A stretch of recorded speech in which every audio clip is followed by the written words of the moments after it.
लोकसभा चुनाव की रेस के बीच असदुद्दीन ओवैसी और माधवी लता के बीच जुबानी जंग तेज होती जा रही है। माधवी लता ने अब ओवैसी को बीफ वाले बयान पर फिर से घेरा है। माधवी लता ने कहा है कि ओवैसी मुस्लिमों को सिर्फ बीफ तक सीमित रखना चाहते हैं। साथ ही उन्होंने कहा कि असदुद्दीन ओवैसी का बीफ से जुड़ा बयान कोड ऑफ कंडक्ट के खिलाफ है। माधवी लता ने कहा कि ओवैसी पढ़े लिखे बैरिस्टर हैं, उनका ऐसा बयान चिंताजनक है। वो सिर्फ मजहब और बीफ की बात करते हैं।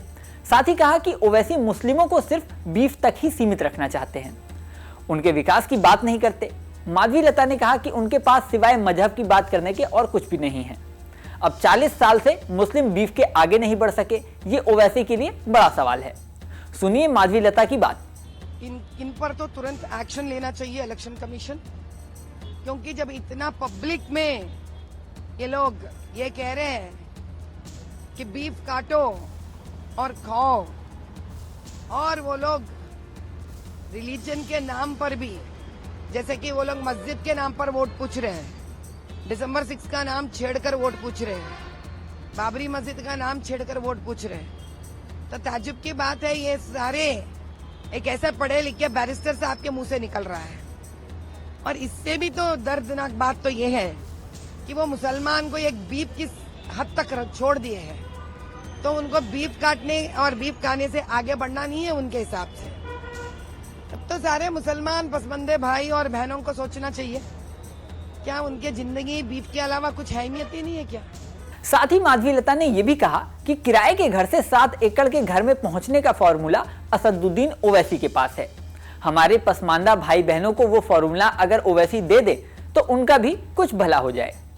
असद भाई के पास एक अच्छा फॉर्मूला है, अगर कोई पसमानदा भाई बहन मिल जाते तो असदुद्दीन भाई से पूछ लेना, आप किराए के घर से एक बड़ा अपना खुद का 7 एकड़ों में बिल्डिंग बनाने का रहस्य फॉर्मूला उनके पास है। जरा पूरे हमारे पसमंदे भाई बहनों का अगर वो फॉर्मूला बता दे तो हमारे भी बोझ जरा हल्का हो जाती। हमारा पसमंदे भाई बहन भी बेचारे किराए घर में है, 4-4, 5-5 हजार के रेंट देते हुए। पापी पेट का सवाल है, दे नहीं पा रहे, बच्चे तकलीफ में है। असद भाई जरा उनको फॉर्मूला दे दो साहब। बता दें कि कुछ दिन पहले चुनाव प्रचार के दौरान असदुद्दीन ओवैसी ने बीफ शॉप के आगे रेहान बीफ शॉप जिंदाबाद का नारा लगाया था। इसके बाद काटते रहो कहा था। इस पर बीजेपी हमलावर हो गई है। बीजेपी ने आरोप लगाया है कि असदुद्दीन ओवैसी धार्मिक भावनाएं भड़का रहे हैं। अब इस बारे में माधवी लता का बयान सामने आया है। बता दें कि तेलंगाना की हैदराबाद सीट से असदुद्दीन ओवैसी साल 2004 से अब तक लगातार सांसद हैं और इस बार फिर से मैदान में हैं। बीजेपी ने इस बार इस सीट से माधवी लता को उतारा है।